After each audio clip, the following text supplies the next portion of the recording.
Usually I use my phone to record these, but I need it for this part, so excuse the bad quality for a second. 1, 3, 2, 5.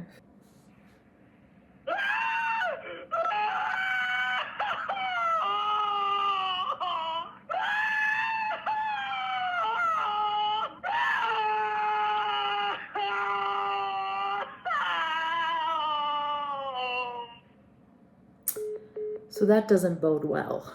Sorry about that, but you are now back in my phone and we are back to our usual high definition. That's what happens when you call 21325-VAULT, which is the number displayed on screen at the beginning of this episode. It's just somebody screaming until the phone hangs up, which is a delightful Easter egg and a super fun way to kick this episode off.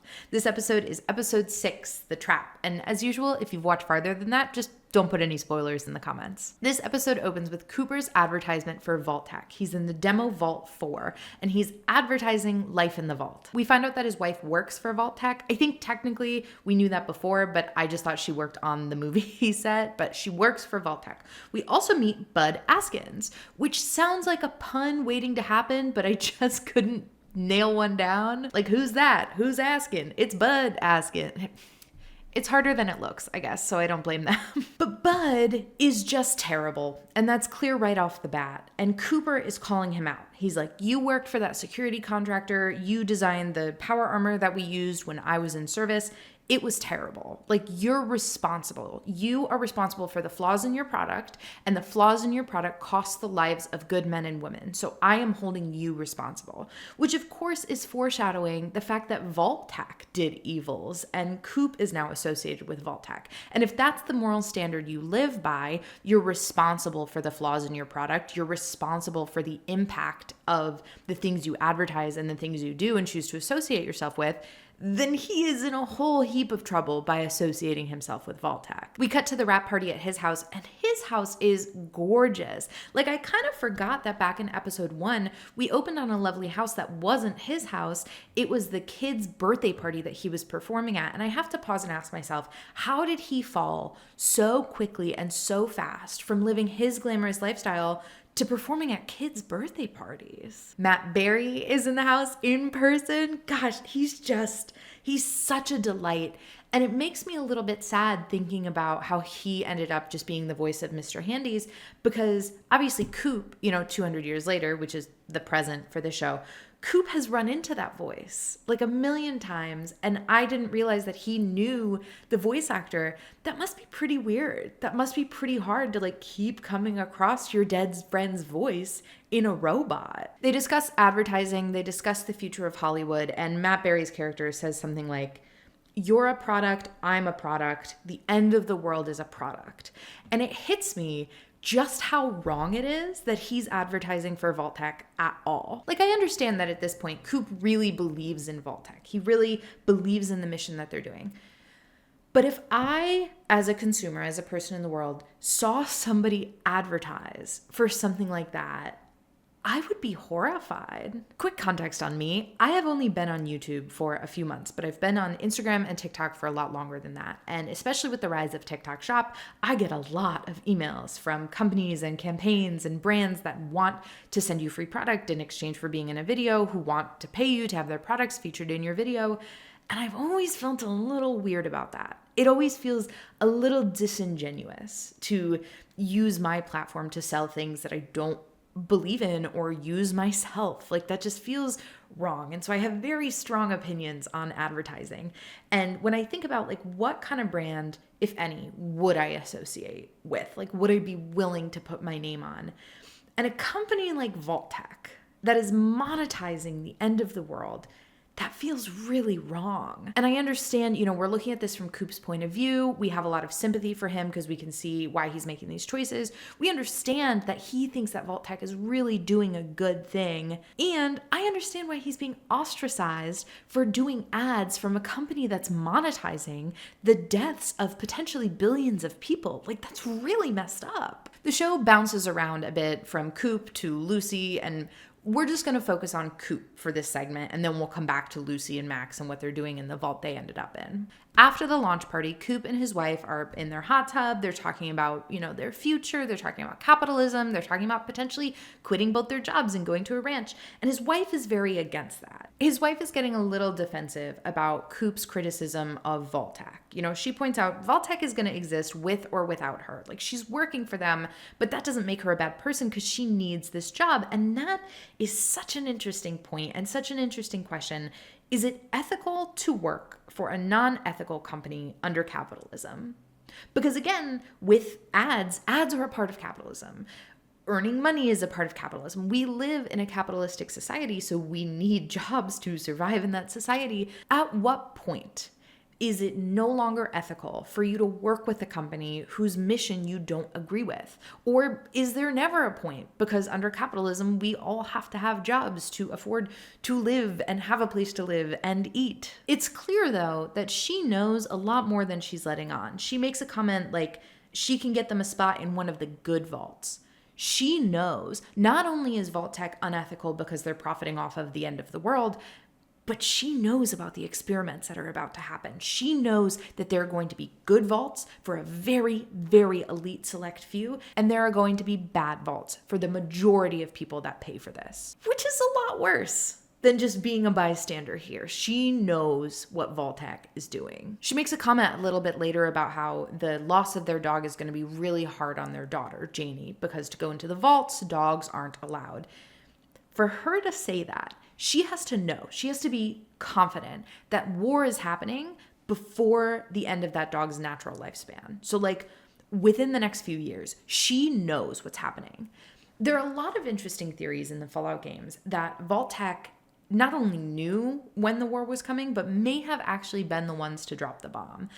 I like that theory. I personally agree with that theory. I've seen other creators talk about how the Vault-Tec rep in the beginning of Fallout 4, when he's pressuring, you as the player to get a spot in the vault, he says some of his lines very knowingly. Like he knows that the bombs are dropping this morning. And the way that Coop's wife is talking about the bombs, the vaults, she knows, and Vault-Tec knows that this is happening now. And the thing is, I can't judge her too harshly because she's scared. She is absolutely terrified. And as flawed as it is, she is doing what she believes that she needs to do to protect her family and get them into a better situation. A lot of times when we think about people whose ideologies conflict so heavily with ours in a way that's so scary and feels so personal, a lot of what's at the root of that is fear. Like Coop and us as the audience, we're terrified of what Vault-Tec is doing and what it means. And for his wife,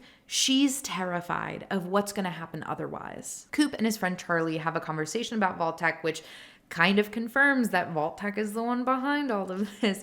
Charlie points out that Vault-Tec is a private company that has a fiduciary responsibility to stop the peace talks, to sell spaces in a fallout shelter. I really like that the show is going in this direction. It's been kind of up in the air, up for debate with fans for a lot of years. Like, did Vault-Tec actually know? And if they did know, did they send the first bomb? And I feel like the way the show is going is kind of yeah. Coop accepts his friend Charlie's invitation to go to a meeting. We're going to talk about the reveal from that meeting a little later once we get the present side of that too. We also get some scenes of Coop in the present day. He's been arrested by the government. There obviously is not a real government. It's one guy who's on a power trip, but Coop seems to know him, so they're having some banter while he's sewing his trigger finger back on, which kind of was maybe don't give the ghoul his trigger finger back. The self-appointed president makes a comment to Coop, something like, maybe you're still looking for her.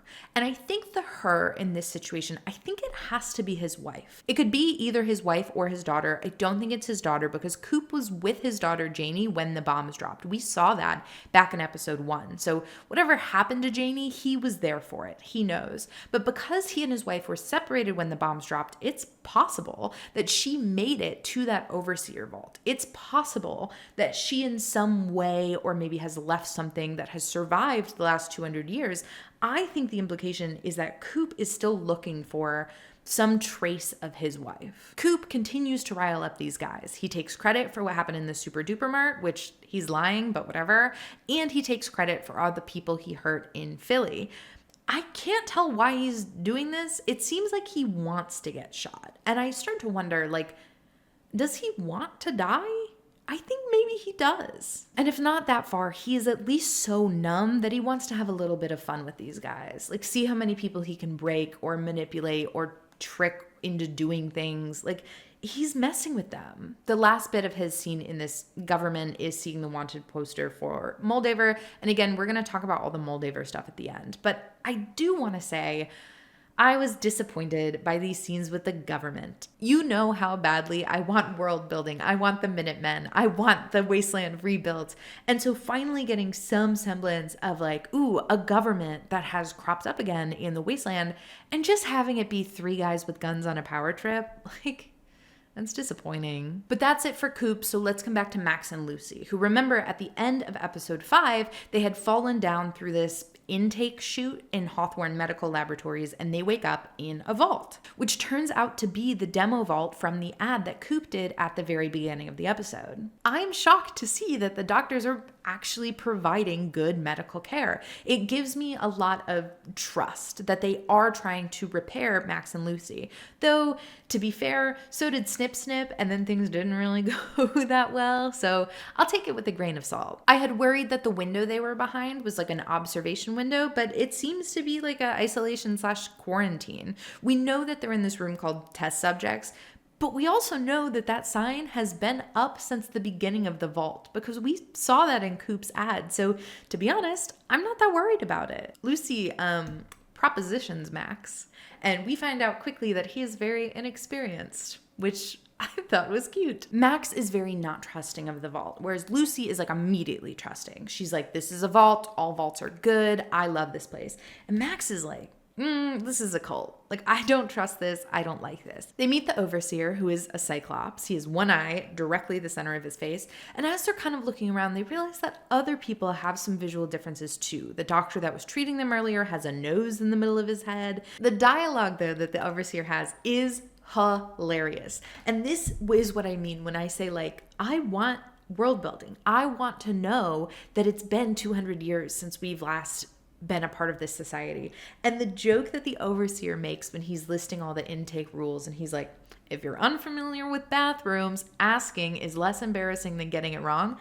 That's hilarious. That, to me, it gives us so much backstory. This vault has always been open to surface dwellers. Surface dwellers are kind of disgusting, and they repeatedly don't know how to use the bathroom. Like, I don't love toilet humor, but that's hilarious. I loved that joke. I love the overseer's energy. Max is not thrown by the fact that this guy's a cyclops. He pretty casually points out, we've met a lot of people with one eye before, whereas Lucy is very uncomfortable with it. And I thought that was so interesting because we have Lucy, who's like theoretically the most pure, the most accepting, the most wholesome, and she, as soon as she's confronted by something that isn't from her status quo, is judgmental. She's ready to shut it down. But Max, he's been in the wasteland. He has seen a lot more of the world than she has, and so a difference like a cyclops is not something that registers as weird to him. And I just love that for him. Lucy meets up with the overseer in his office. He tells her that he has been in the vault for 5 generations. Like, that's cool. He also tells us that taking in vault dwellers is part of the policy from before his time, which to me means that it may be the mission of this vault. That's just part of the experiment. The overseer, for somebody who lives in a vault and is a cyclops, is fascinatingly biased. He makes a little joke like, oh, you can't joke about anything without offending these surface dwellers, which feels like a neat way to work that satire into the show. Lucy is trying to get more information about the vault, about why they're not allowed on level 12, and he's so offended that she asked about level 12, he kicks her out of his office. We cut to Max, who is down by the generators, debating stealing a fusion core for his power armor. It's interesting to me that he's even considering doing this, because the vault dwellers, they brought the power armor back. They sent a team just to go get it for him, even though it's not currently working. Like, they know that he can't use it without the fusion core. So he could just ask them, but that's not his nature. He is so untrusting after a life of living on the surface that his first thought is, I should steal their power source, shut down their generator, shut down their vault, just so I can walk out of here with this power armor. Birdie finds him, and she doesn't get mad. She doesn't yell at him. She doesn't call him out for what he's obviously doing. She offers him a Pip-Boy and a room. And she says, some people have a lot of trouble adjusting to feeling safe. And as much as that foreshadows something bad happening, like maybe they are trying to trick him into staying, it's so true. He's never had his own room. He's never had a hot shower. He has never felt safe. And I love watching him begin to explore that. When he gets to his own room, there's a whole gift basket, and it's wonderful.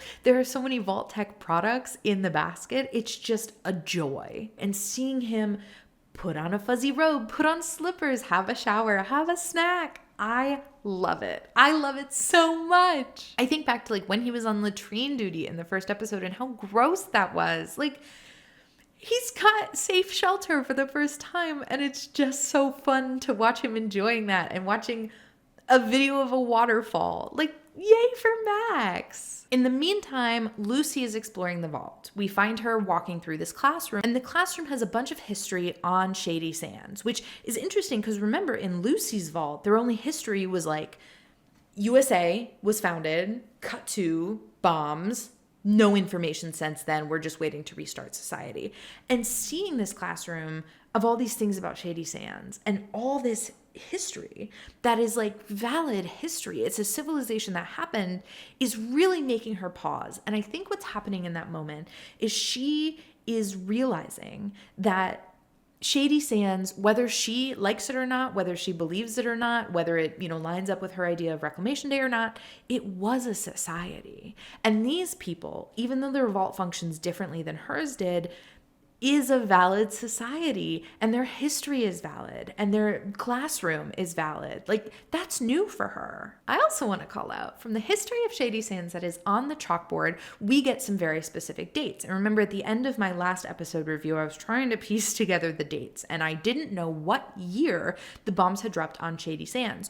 We get that answer here, and it's 2277, which is a neat year because we know that year. That year was already on my timeline because we know that year is the year of the plague in her vault, the year her mom died. I don't believe that was a coincidence, but I don't know how it ties together yet. As Lucy walks around the classroom and she sees their flag for the first time, the music that plays is the music from the game, and it's such a good feeling. It's like when you're booting up Fallout and you're on the start screen and you're pulling up your save, that feeling, the triumphant music, it just feels like you are about to conquer the world. And I love that they used it. I love that they used it in that scene so much. And it validates again what I was saying, that she is starting to see the surface dwellers and these vault dwellers who are open to the surface as a civilized society. It's really challenging what she thought existed on the surface. And Lucy is trying to take them seriously. She gets invited to this ceremony with the surface dwellers who celebrate in the vault.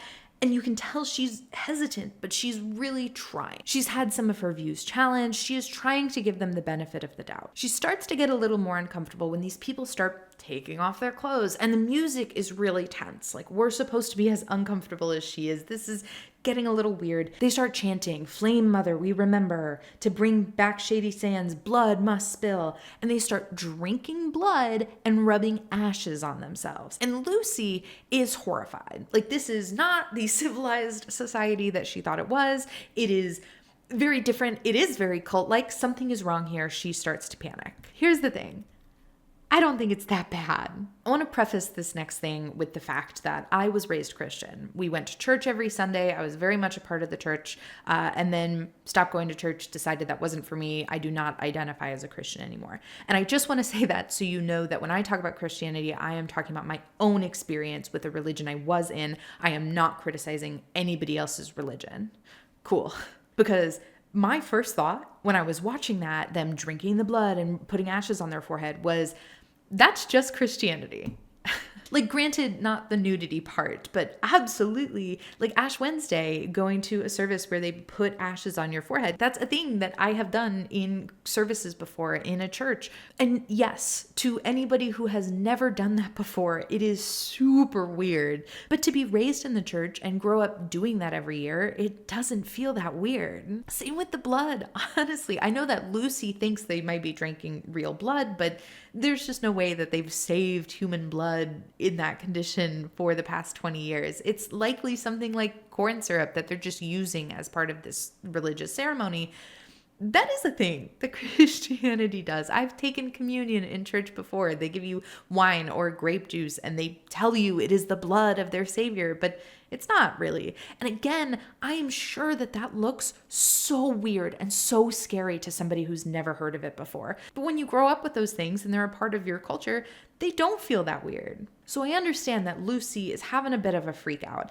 But I also think it's really interesting that the things the show chose to show us that this is a cult and it is scary, and here's why she's freaking out, are ashes and blood. And I just think it's interesting that those are both things that are part of an extremely common and well-respected religion in our time. Now, the other part of the ceremony that is a little weird is that Moldaver's face is on one of these flags. Like, she is Flame Mother.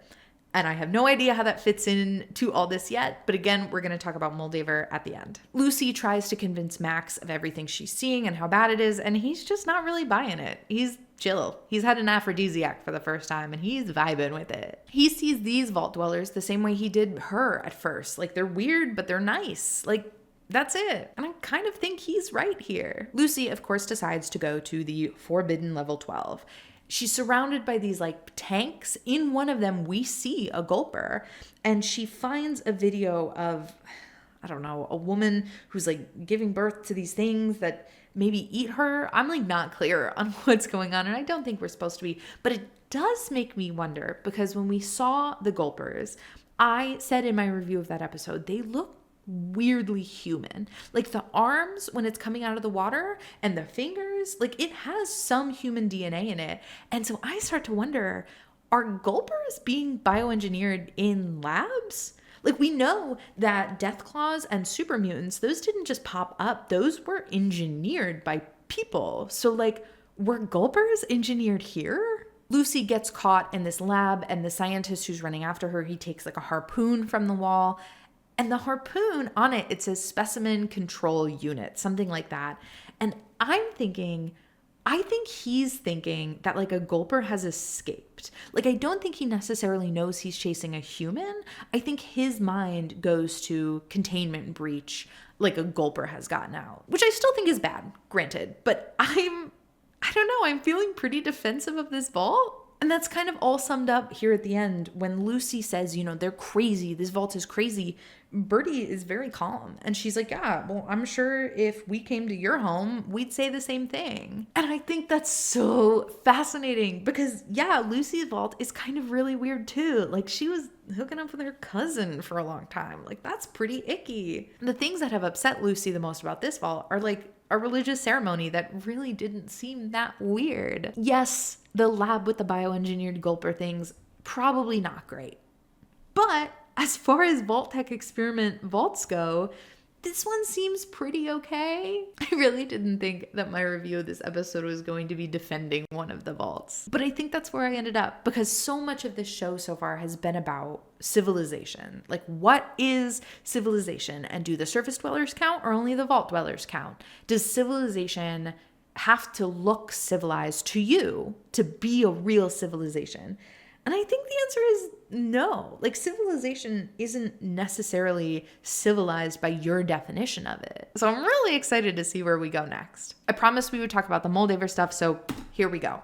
Here's what we know. In the ceremony that Lucy witnessed in the vault, Moldaver's face was on these flags. Like, clearly she is a present figure associated with Shady Sands that these vault dwellers know of. We also know from episode 1 that Moldaver is somehow associated with Lucy's mom. And the big reveal that we got from Coop in the past at the meeting that he went to is that Moldaver was in the past in pretty much the same form that she is in now. So that tells us a lot and is really fascinating, because how is it possible that somebody who existed in 2077 also exists 219 some years later. I have 3 theories, but I don't feel confident in any of them. So I would love to know what you think.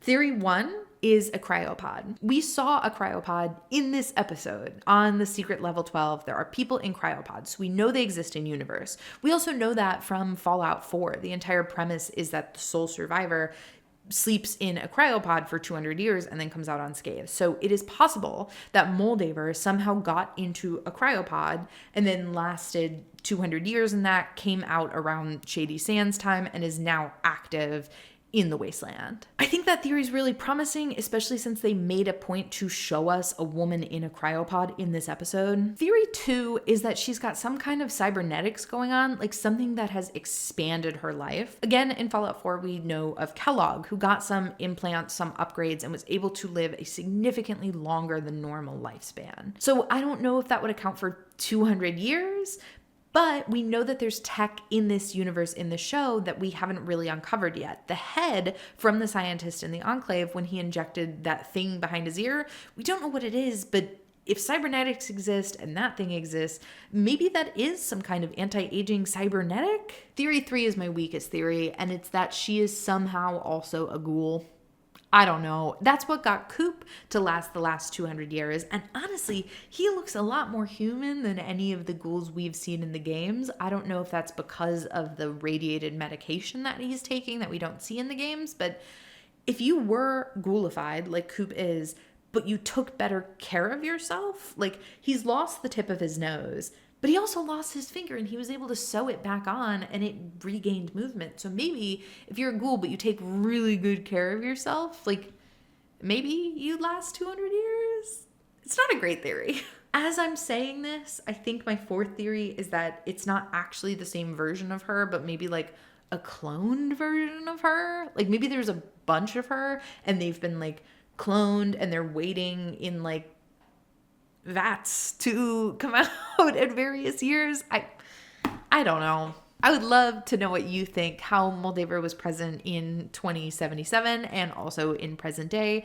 I would love to know what you thought of this overall episode. Please let me know. I love talking to you guys about the show. I'm very excited to watch the next one. This is a pretty good episode. I enjoyed it a lot. I feel like we explored a lot of capitalism and the ethics of capitalism and civilization and what civilization means. And I really enjoy that as a focal point for this show. So let me know what you thought, and I will see you next week with episode 7. Bye-bye.